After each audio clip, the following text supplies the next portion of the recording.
Mon cœur a trop mal, mon Dieu. Murmuré par une fillette de 7 ans, seule sur les marches glaciales d'une église, cette phrase allait faire voler en éclats la vie d'un homme qui pensait avoir tout perdu. Ce qu'il s'apprête à découvrir ce soir-là, dans le froid mordant de l'île, dépasse tout ce qu'il aurait pu imaginer. C'est une histoire de douleur, de secret, mais aussi d'une rédemption inattendue. Alors, je vous demande de rester avec moi jusqu'à la toute fin. Donnez-lui une note de 0 à 10 dans les commentaires, et si elle vous touche, abonnez-vous pour soutenir mon travail. Votre présence est essentielle. La scène se déroule une nuit de décembre. Une pluie fine et cinglante s'abat sur les pavés luisants du vieux Lille. Les lumières de Noël, suspendues entre les façades en briques, luttent pour apporter une chaleur que le vent glacial emporte aussitôt. C'est dans ce décor, à la fois féerique et mélancolique, que notre histoire commence. Au sommet de la ville, dans un penthouse aux murs de verre, un homme observe ce ballet silencieux. Il s'appelle Antoine Dubois. À 50 ans, il est l'incarnation du succès. Un pionnier de la technologie, un millionnaire qui a bâti un empire avant de le vendre pour une somme qui pourrait faire vivre plusieurs générations. Sa vie est un catalogue de luxe, des voitures qui glissent sans un bruit, des repas préparés par des traiteurs étoilés, des costumes taillés sur mesure. Mais sa maison est une cage dorée, une forteresse de verre et d'acier d'où il regarde le monde sans jamais y prendre part. Car derrière le millionnaire se cache un homme brisé, un fantôme qui hante les couloirs de son propre succès. 5 ans plus tôt, un après-midi pluvieux comme celui-ci, sa vie a basculé. Un accident de voiture. Il était au volant.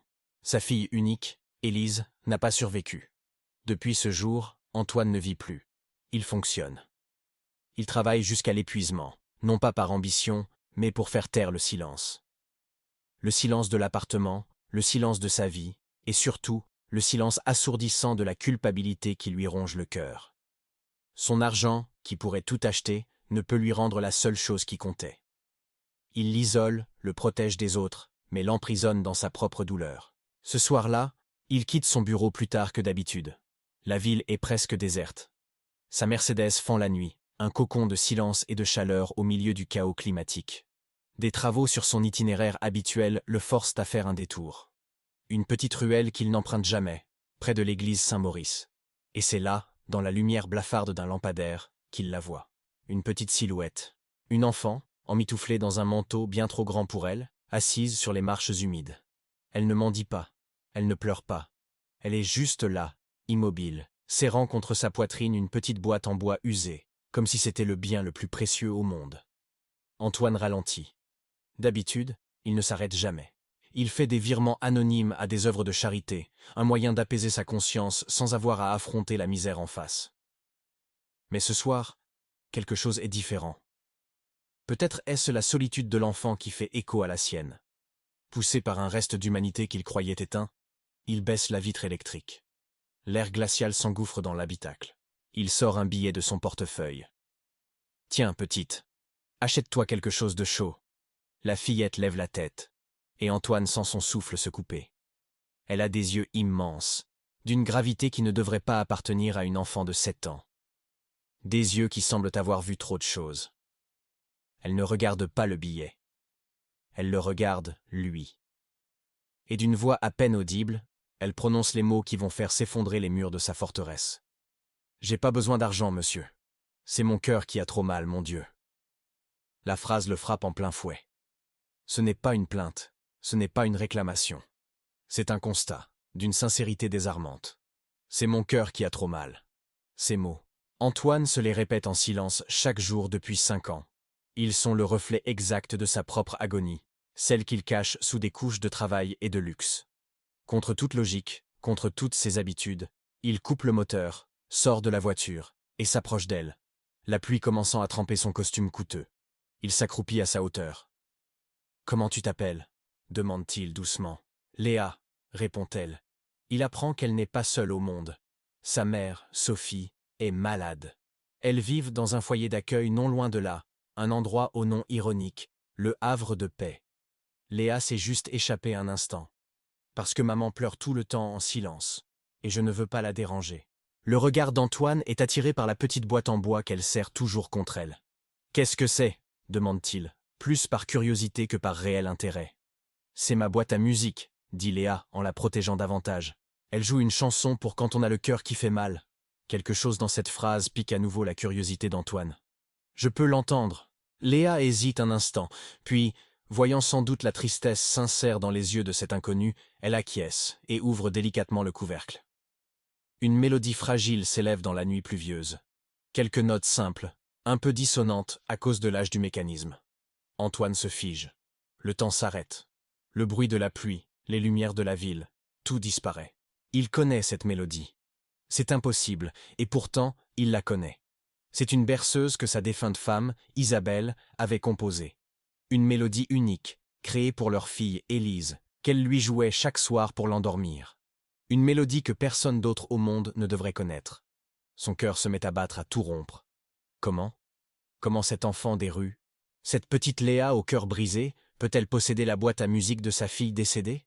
Ce qui avait commencé comme un acte de pitié fugace se transforme en une quête obsessionnelle. Cette boîte n'est plus un simple objet. C'est un fantôme de son passé, un fragment de sa vie perdue, qui vient de réapparaître de la manière la plus improbable qui soit. Il devait savoir, il devait comprendre. Et pour comprendre, il n'y avait qu'une seule chose à faire, raccompagner Léa. Bouleversé, Antoine l'aida à monter dans sa voiture, un sanctuaire de cuir et de silence soudainement habité par la présence fragile de cet enfant et le son obsédant de la petite boîte en bois, désormais posée sur le siège passager comme une relique sacrée. Le trajet fut court et silencieux. Léa, intimidée par le luxe de la voiture, restait blottie contre la portière, tandis qu'Antoine luttait contre le flot d'émotions qui menaçait de le submerger. Chaque virage dans les rues de Lille le ramenait 5 ans en arrière, à une autre nuit pluvieuse, un autre trajet en voiture qui avait tout détruit. Le Havre de Paix se dressait au bout d'une rue calme. De l'extérieur, l'endroit semblait respectable. Une façade en briques propres, des fenêtres éclairées d'une lumière chaude, un petit jardin bien entretenu malgré l'hiver. Rien ne laissait présager la détresse que Léa portait dans son cœur. Antoine gara la voiture, prit une profonde inspiration et accompagna la fillette jusqu'à la porte. Un homme d'une 60aine d'années, au sourire affable et aux cheveux argentés impeccablement coiffés, leur ouvrit. C'était Bernard Moreau, le directeur. Son visage exprimait un soulagement parfaitement joué. « Léa, mon Dieu, tu nous as fait si peur. Sophie est morte d'inquiétude. » Il se tourna ensuite vers Antoine, la main tendue, son regard passant de la fillette à l'homme en costume chair et à la Mercedes garée en double fil. « Monsieur, je ne sais comment vous remercier. Je suis Bernard Moreau, le directeur de la fondation. Vous nous avez ramené notre petite protégée. » La voix de Moreau était douce, presque paternelle. Mais Antoine, dont la vie entière reposait sur sa capacité à lire les gens dans les affaires, sentit une dissonance. Un vernis trop parfait, une chaleur qui n'atteignait pas les yeux. « Je l'ai trouvée près de l'église Saint-Maurice, » dit froidement Antoine. Elle avait froid. Elle disait que sa mère était malade. Moreau eut un soupir théâtral. « Ah, la pauvre Sophie. Elle a des moments difficiles, mais nous veillons sur elle, croyez-moi. Cet endroit est un sanctuaire pour ces femmes et ces enfants brisés par la vie. » Il posa une main sur l'épaule de Léa pour la faire rentrer, un geste qui se voulait protecteur, mais qui sembla possessif aux yeux d'Antoine. « Merci encore pour votre aide, monsieur. »« Dubois, Antoine Dubois. » Le nom eut un effet subtil mais immédiat sur Moreau. Un éclair de reconnaissance passa dans son regard. Le nom Dubois était connu à Lille. C'était un nom associé au pouvoir et à l'argent. Le sourire du directeur s'élargit, devenant soudain plus obséquieux. « Monsieur Dubois, bien sûr, un grand honneur. Peut-être aimeriez-vous faire un don pour notre fondation? Votre générosité pourrait changer des vies. » La proposition, si rapide, si calculée, confirma le malaise d'Antoine. Il ignora la perche tendue. Son regard était fixé sur la boîte à musique, que Léa tenait toujours. « Cette boîte. D'où vient-elle » demanda-t-il abruptement. Moreau parut surpris par la question. « Oh ça, un vieux jouet sans doute. Les enfants ici s'échangent des babioles. Vous savez ce que c'est. » Il balaya la question d'un geste de la main, comme si elle était insignifiante. Mais pour Antoine, elle était la seule chose qui comptait. Il sentit qu'il n'obtiendrait rien de plus ce soir. Il regarda une dernière fois Léa, qui lui adressa un petit signe de la main timide avant que la porte ne se referme, l'enfermant à nouveau dans ce havre de paix qui ressemblait de plus en plus à une prison dorée. En retournant à sa voiture, Antoine ne ressentait plus seulement de la tristesse. Une nouvelle émotion, plus brûlante, commençait à naître en lui. La colère. La colère contre cet homme trop lisse, contre ce lieu qui sonnait faux, et contre le mystère insupportable de cette mélodie. Il ne le savait pas encore, mais il venait de déclarer une guerre silencieuse. Le lendemain matin, Antoine Dubois n'était plus le fantôme qui errait dans son penthouse. Il était un homme avec une mission. Il passa un appel. Pas à ses avocats, ni à ses gestionnaires de fortune. Il appela un homme dont le nom ne figurait dans aucun annuaire officiel. Jean-Pierre Martel, un détective privé à la retraite, ancien de la police judiciaire, réputé pour sa discrétion et son efficacité redoutable. Dans le bureau sobre du détective, Antoine posa une seule question, en lui racontant l'essentiel de l'histoire. « Je veux tout savoir. Tout sur Bernard Moreau, sur sa fondation, sur le foyer Le Havre de Paix. Et je veux savoir comment cette boîte à musique est arrivée dans les mains de cet enfant. » Il transféra une somme considérable sur le compte de Martel. Le budget est illimité. Les jours suivants furent une torture pour Antoine. Il essayait de travailler, mais son esprit était ailleurs. La mélodie de la boîte à musique tournait en boucle dans sa tête. Il se surprit à regarder de vieilles photos d'Élise et d'Isabelle, des photos qu'il n'avait pas eu la force de regarder depuis des années. La douleur était vive, mais pour la première fois, elle n'était pas paralysante. Elle était un moteur. Pendant ce temps, Martel commençait son enquête. Discrètement, il se fit passer pour un auditeur potentiel, un philanthrope intéressé. Il éplucha les comptes publics de la fondation. Au premier abord, tout semblait en ordre. Les rapports annuels étaient parfaits, les témoignages élogieux. Moreau était une figure locale, un bienfaiteur célébré, photographié dans les journaux locaux serrant la main du préfet lors de galas de charité. Il semblait intouchable. Mais Martel était un vieux loup. Il savait que la perfection cache souvent les plus sombres secrets. Il ne s'intéressa pas aux chiffres officiels, mais aux petites lignes, aux fournisseurs, aux contrats de maintenance, aux flux financiers qui semblaient anodins. Antoine, de son côté, ne pouvait pas rester passif. Il devait revoir Léa. Il devait parler à sa mère, Sophie. Sous le prétexte de vouloir faire un don important, il obtint un rendez-vous officiel avec Moreau au foyer. La visite fut orchestrée à la perfection. Les lieux étaient impeccables. Les résidentes qu'il croisait lui souriaient poliment, presque de manière répétée. Il aperçut Léa dans une salle de jeu, mais elle était constamment sous la surveillance d'une employée. Impossible de l'approcher. Il réussit finalement à croiser Sophie dans un couloir.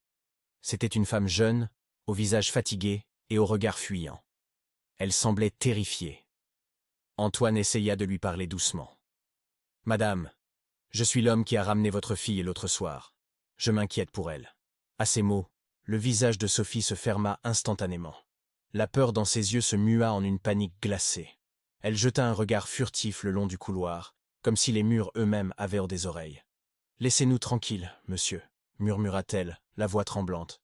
« S'il vous plaît, vous ne comprenez pas. » Sans un mot de plus, elle tourna les talons et s'enfuit presque, disparaissant dans l'ombre d'une porte, laissant Antoine seul avec le silence et le parfum aseptisé du foyer. Il avait compris. Sa peur n'était pas dirigée contre lui, mais contre l'endroit même qui était censé la protéger. Moreau tenait ses femmes dans sa main, et sa poigne était de fer. De retour dans la solitude de son penthouse, Antoine sentit la frustration le ronger. Il avait l'argent, le pouvoir, mais face à un mur de peur, il était impuissant. C'est alors que son téléphone sonna. C'était Martel, le détective. Sa voix était grave, professionnelle. « J'ai du nouveau, monsieur Dubois, mais ce n'est pas ce que vous espérez. » Martel expliqua que, sur le papier, la fondation de Moreau était un modèle de vertu. Les comptes étaient audités, les rapports impeccables. Moreau était un homme protégé, respecté. « Il est un saint local, » dit le détective avec une pointe d'ironie. « Mais les saints ont souvent les ombres les plus longues. » Puis vint le premier indice. « J'ai épluché les dépenses de fonctionnement, » continua Martel. Et j'ai trouvé quelque chose d'étrange, des flux financiers réguliers et importants vers des sociétés de services qui n'existent pas vraiment, des entreprises fantômes, des factures de maintenance pour des travaux jamais effectués, des contrats de fourniture à des prix exorbitants. C'est subtil, bien fait, mais c'est là. Quelqu'un siphonne l'argent, goutte à goutte, depuis des années. Une lueur d'espoir féroce s'alluma en Antoine. Ce n'était pas seulement une intuition. Il y avait une faille dans l'armure du bienfaiteur. « Continuez, » ordonna Antoine, sa voix dure comme l'acier. Suivez chaque centime. Je veux savoir où va cet argent et qui en profite. Ne vous souciez pas du coût. Mais l'argent ne pouvait pas tout faire. Antoine savait qu'il devait regagner la confiance de Sophie. C'était elle, la clé. Revenir au foyer était impossible. Il devait trouver une autre approche. Pendant plusieurs jours, il fit ce qu'il n'avait pas fait depuis des années. Il attendit. Il observa. Grâce à Martel, il apprit que Sophie emmenait parfois Léa dans un petit square public non loin du foyer, pour lui permettre de prendre l'air. C'était sa seule fenêtre de liberté. Un court instant loin de la surveillance constante de Moreau et de son personnel. Un après-midi gris et venteux, Antoine la vit. Sophie était assise sur un banc, le regard perdu dans le vide, tandis que Léa essayait de faire voler un cerf-volant que le vent refusait de soulever. Il s'approcha lentement, sans la surprendre. Il ne portait pas son costume de millionnaire, mais un simple jean et un pull, essayant de paraître moins intimidant. Il s'assit à l'autre bout du banc. « Le vent est capricieux aujourd'hui », dit-il simplement. Sophie sursauta en le reconnaissant. Elle se leva, prête à partir. « Attendez », la supplia Antoine. « Je ne vous veux aucun mal, je veux juste comprendre. Pour Léa. » Il marqua une pause, choisissant ses mots avec une infinie précaution. « Je sais ce que c'est que de vouloir protéger son enfant de sa propre tristesse. De pleurer en silence pour ne pas l'effrayer. » Cette phrase la toucha. Elle s'arrêta. Pour la première fois, elle ne vit pas un homme riche et puissant, mais un homme qui parlait le même langage que sa douleur. Elle se rassit, méfiante, mais elle écoutait. « Cette boîte à musique, » reprit Antoine, sa voix plus douce. « Elle est très importante pour moi. Elle appartenait à ma fille. Elle est décédée. » Il prononça les mots avec une difficulté qui rendait sa peine palpable. Le mur de méfiance de Sophie commença à se fissurer. Elle vit la vérité dans ses yeux. « Je ne l'ai pas volée, » dit-elle finalement, d'une voix à peine audible. « Je ne ferai jamais ça. » Encouragée par le silence respectueux d'Antoine, elle continua, le regard fixé sur sa fille qui luttait avec son cerf-volant. « Je l'ai eue d'une autre femme qui était au foyer, il y a longtemps. Elle s'appelait Claire. Quand elle est partie, elle me l'a laissée. Elle disait que c'était une boîte magique, pour les cœurs qui font mal. Elle m'a dit de la donner à Léa. » Antoine sentit son pouls s'accélérer. Et cette Claire, d'où la tenait-elle? Sophie hésita, plongeant dans ses souvenirs. Elle me l'a raconté une seule fois. Elle l'avait reçue d'une bénévole qui venait au foyer il y a des années, bien avant mon arrivée. Une femme. Extraordinairement gentille, disait Claire. Elle ne venait pas faire la charité. Elle venait jouer avec les enfants, leur lire des histoires. Elle avait des yeux tristes, mais un sourire si doux qu'il réchauffait tout le monde. Antoine retint son souffle. Il sentait qu'il était au bord du précipice. Cette bénévole. « Vous connaissez son nom ?» demanda-t-il, sa gorge soudainement sèche. Sophie fronça les sourcils, cherchant au plus profond de sa mémoire les bribes de cette vieille conversation. Oui, Claire l'avait mentionné. C'était un joli nom. Elle s'appelait Isabelle. Le nom tomba dans le silence du parc comme une pierre dans un lac gelé. Isabelle. Le sol sembla se dérober sous les pieds d'Antoine. Le vent, les cris lointains des enfants, tout disparut. Il n'y avait plus que ce nom, suspendu dans l'air. Sa femme, Isabelle, avait été bénévole dans ce foyer. Elle ne lui en avait jamais parlé. Pourquoi? Une pensée terrible, glaciale, commença à se former dans son esprit. Une pensée si monstrueuse qu'il avait du mal à la formuler. Isabelle, découvrant les malversations de Moreau.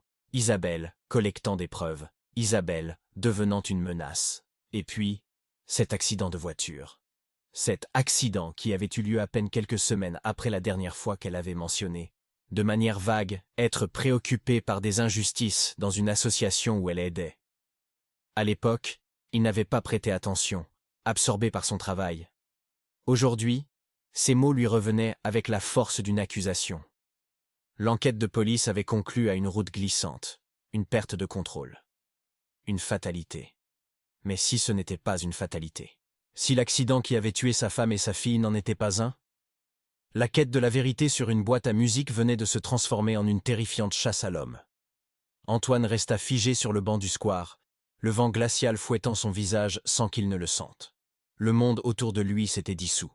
Il ne voyait plus que des fragments de son passé, réassemblés dans un ordre nouveau et monstrueux. La route glissante, le crissement des pneus, le choc, les visages des secouristes. Jusqu'à présent, c'était une tragédie. Maintenant, c'était peut-être une scène de crime. Chaque détail anodin de cette époque lui revenait en mémoire avec une clarté insoutenable. La fatigue soudaine d'Isabelle, ses allusions vagues à des problèmes qu'elle voulait régler avant de lui en parler, son air préoccupé qu'il avait mis sur le compte du stress. Il n'avait pas écouté. Il était trop occupé, trop absorbé par son empire naissant. La culpabilité qu'il portait pour l'accident se mua en une forme de haine pure et glaciale. Une haine contre lui-même pour sa cécité, et une haine féroce contre l'homme qui avait potentiellement orchestré sa destruction. Il se tourna vers Sophie, dont le visage était blême. Elle avait compris à sa réaction qu'elle venait de lâcher une bombe. « Je suis désolé, balbutia-t-elle. Je ne savais pas. Antoine secoua la tête, reprenant ses esprits. La colère se canalisa en une résolution froide. Ce n'est pas votre faute. Vous ne pouviez pas savoir. Mais maintenant, vous êtes en danger. Et votre fille aussi. Ces mots étaient calmes, mais chargés d'une urgence mortelle. Moreau, il ne peut pas savoir que nous avons parlé. Il ne doit rien soupçonner. Cette nuit-là, Antoine ne dormit pas. Il passa des heures à marcher dans son penthouse, la mélodie de la boîte à musique résonnant dans le silence comme une accusation. Au petit matin, il appela de nouveau Martel. Sa voix était méconnaissable. « L'enquête change de nature, » dit-il sans préambule. « Nous ne cherchons plus un escroc, nous cherchons un meurtrier. » Un lourd silence pesa à l'autre bout du fil. Martel, l'ancien flic, comprit immédiatement la gravité de la situation. Antoine lui raconta tout. L'implication d'Isabelle dans le foyer, ses soupçons, et la coïncidence terrifiante de l'accident. « Je veux que vous exhumiez le rapport de police, chaque détail, chaque témoignage. Je veux savoir qui a inspecté le véhicule. Je veux tout, » ordonna Antoine. « Et plus important encore, je veux que vous sortiez Sophie et Léa de cet endroit. Aujourd'hui. » L'opération fut menée avec une précision militaire. Martel utilisa ses anciens contacts pour créer une fausse urgence administrative. Une assistante sociale, une vraie cette fois, complice de Martel, se présenta au Havre de Paix avec un dossier demandant le transfert temporaire de Sophie et Léa pour une évaluation psychologique approfondie dans un autre centre. Moreau, pris au dépourvu et ne voulant pas attirer l'attention des services sociaux officiels, fut contraint d'accepter. Il ne vit pas la voiture banalisée qui les attendait au coin de la rue, ni Antoine au volant, le cœur battant à se rompre. Sophie et Léa furent conduites dans un appartement sécurisé, loué sous un faux nom, un cocon, où la peur pouvait enfin commencer à se dissiper. Pour la première fois depuis des années, Léa dormit une nuit entière sans cauchemar. Et Sophie, enfin libérée de l'emprise de Moreau, commença à parler. Elle raconta l'enfer quotidien du foyer, le chantage émotionnel constant, les menaces à peine voilées de faire intervenir les services sociaux pour retirer la garde des enfants aux mères qui ne se pliaient pas aux règles. Elle décrivit comment Moreau les forçait à travailler au noir pour des entreprises de nettoyage ou de restauration appartenant à des amis à lui, ne leur laissant qu'une part infime de leur salaire, le reste étant conservé pour leurs frais de séjour. C'était un système d'esclavage moderne, déguisé en acte de charité. Pendant que Sophie livrait son témoignage, enregistré par Martel, le monstre commença à sentir que sa proie lui échappait. La disparition de Sophie et Léa ne pouvait être une coïncidence. Moreau n'était pas un simple voleur, c'était un manipulateur intelligent et bien connecté. Il comprit rapidement que le millionnaire, Antoine Dubois, était derrière tout ça, et sa contre-attaque fut aussi rapide que vicieuse. Quelques jours plus tard, un article parut dans un journal économique local. Un article à charge, citant des sources anonymes, qui remettait en question l'éthique des pratiques commerciales d'Antoine lors de la vente de sa start-up. On y insinuait des manipulations de comptes, des licenciements abusifs juste avant la cession. C'était un tissu de mensonges, mais des mensonges bien présentés, conçus pour salir sa réputation. Simultanément, un de ses partenaires d'investissement majeurs se retira brusquement d'un projet crucial, invoquant des doutes sur la stabilité de la direction. Antoine sentit l'étau se resserrer. Moreau n'attaquait pas l'homme, il attaquait son empire, le seul domaine où Antoine était encore considéré comme un roi. Ses avocats le pressèrent de réagir, de publier un démenti, de poursuivre le journal en diffamation. Mais Antoine resta étrangement calme. Il regardait par la fenêtre de son bureau, non pas la ville, mais son propre reflet. Il vit un homme qui avait passé des décennies à construire une forteresse d'argent autour de lui. Une forteresse qui n'avait pas réussi à protéger sa famille. Une forteresse qui l'avait anesthésié à la douleur du monde. Moreau pensait l'attaquer sur son point fort, mais il attaquait en réalité les barreaux de sa prison. Antoine prit une décision qui stupéfia son entourage. Il appela son principal gestionnaire de fortune. « Je veux que vous commenciez à liquider mes actifs, » dit-il d'une voix posée. « Vendez mes parts dans le fonds d'investissement. Mettez en vente l'immeuble de bureau du centre-ville. Tout. Mais, monsieur Dubois, c'est de la folie. Le marché n'est pas favorable. Vous allez perdre des millions. » s'exclama le gestionnaire, paniqué. « Je n'essaie pas de gagner de l'argent, » répondit Antoine. « J'essaie d'acheter quelque chose de bien plus précieux. Je me débarrasse de mon armure. Je vais utiliser cet argent comme une arme. » Ce geste n'était pas un aveu de défaite. C'était une déclaration de guerre totale. Il se détachait de ce qui le rendait vulnérable aux attaques de Moreau. Il transformait sa richesse inerte en un capital de combat, prêt à financer la protection des témoins, les meilleurs avocats, et une enquête qui irait jusqu'au bout, quoi qu'il en coûte. Libéré du poids de son empire, Antoine se concentra sur le seul mystère qui comptait encore. Il retourna voir Sophie. « Pensez-y bien, » lui dit-il doucement. « Isabelle, vous a-t-on déjà parlé d'un objet qu'elle portait toujours avec elle? Un carnet, un journal? Quelque chose où elle aurait pu écrire ?» Sophie ferma les yeux, se concentrant. Elle rouvrit les yeux, une lueur d'incertitude flottant dans son regard. « Un carnet? Non, pas exactement. Mais je me souviens de quelque chose. Claire m'avait dit qu'Isabelle passait souvent ses doigts sous la boîte à musique, comme si elle vérifiait quelque chose. Elle pensait que c'était une sorte de tic, un geste pour se calmer. Un geste pour se calmer. La phrase résonna dans l'esprit d'Antoine. Isabelle n'avait pas de tic. Chacun de ses gestes avait un sens. Il se leva, le cœur battant à grands coups dans sa poitrine, et se dirigea vers la petite table où reposait la boîte à musique, cet objet qui avait tout déclenché. Il la prit dans ses mains avec une délicatesse presque religieuse. Le bois était usé, poli par les mains de tant d'enfants. Il la retourna. En apparence, le fond était lisse, d'une seule pièce. Mais en passant ses propres doigts là où Sophie le lui avait indiqué, il sentit une minuscule aspérité, une ligne presque invisible. Avec un ongle, il fit pression. Rien. Il prit un petit couteau dans la cuisine de l'appartement et l'inséra délicatement dans la fente. Un léger déclic se fit entendre.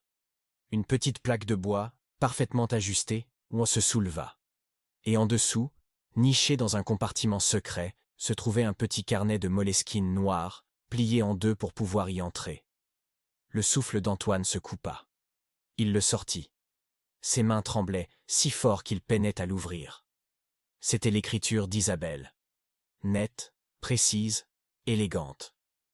Il n'y avait pas de longs paragraphes, mais des notes, des dates, des noms de sociétés fantômes, des numéros de comptes bancaires et des montants.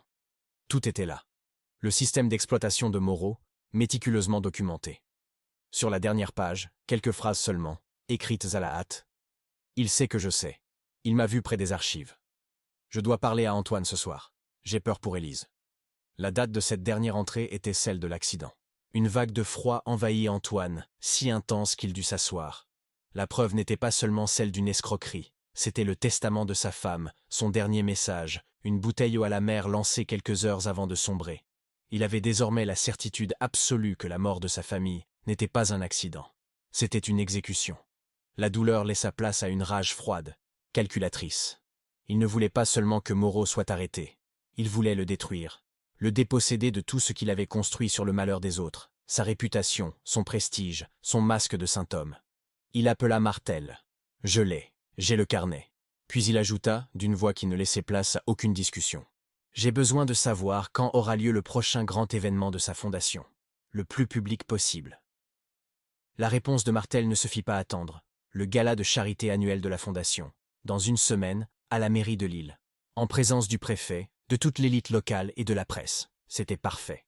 Le théâtre idéal pour la chute du tyran. Pendant la semaine qui suivit, Antoine orchestra sa vengeance avec la même précision qu'il mettait autrefois à bâtir son empire. Il utilisa sa fortune liquidée pour monter une véritable cellule de crise. Martel contacta un ancien comptable de la fondation, licencié des années plus tôt pour avoir posé trop de questions. Protégé et payé par Antoine, l'homme accepta de livrer un enregistrement audio détaillant les mécanismes de détournement de fonds. Antoine engagea aussi une équipe de production vidéo discrète pour enregistrer les témoignages de Sophie et de 3 autres anciennes résidentes du foyer, leurs visages dans l'ombre pour les protéger, leurs voix enfin libérées de la peur. Le soir du gala, l'air était électrique. La grande salle de réception de la mairie de Lille scintillait de 1000 feux. Les lustres en cristal jetaient des éclats de lumière sur les robes de soirée et les coupes de champagne. Bernard Moreau était au centre de toutes les attentions, rayonnant, serrant des mains, acceptant les compliments sur sa dévotion infatigable. Il était sur son trône. Antoine entra discrètement par une porte de service, accompagné de Martel et d'un technicien informatique qu'il avait grassement payé. Personne ne le remarqua. Il n'était plus le magnate de la tech. Juste un homme en costume sombre, une ombre déterminée au milieu de la fête. Le moment vint où Moreau monta sur scène pour son discours. Les lumières se tamisèrent. Un silence respectueux s'installa. Derrière lui, un écran géant affichait le logo de la fondation. Sa voix, amplifiée par les micros, était pleine d'une fausse humilité. Il parla de la générosité, de l'espoir, des vies qu'ils avaient sauvées. Il versa même une larme en évoquant le sourire des enfants. C'est à ce moment précis qu'Antoine donna le signal. Le logo de la fondation sur l'écran géant disparut soudainement, remplacé par une copie d'un virement bancaire vers une société offshore. Moreau s'interrompit, perplexe. Puis un autre document apparut, puis un autre. La voix du comptable, nette et accusatrice, emplit la salle via le système de sonorisation. Chaque mois, M. Moreau signait personnellement les ordres de virement vers ses comptes. La confusion se mua en stupeur. Moreau, le visage blême, se tourna vers les techniciens en régie, mais il était trop tard. L'écran afficha alors le visage de Sophie, dans la pénombre. Sa voix, tremblante mais ferme, raconta le chantage, le travail forcé, la peur constante. Puis les autres témoignages s'enchaînèrent, créant une vague de murmures horrifiés dans l'audience. Moreau, piégé sur scène sous les projecteurs, bégayait, tentant de crier à la manipulation, au complot. Mais personne ne l'écoutait plus. Le coup de grâce arriva lorsque l'écriture élégante d'Isabelle apparut à l'écran, projetant la dernière page de son carnet.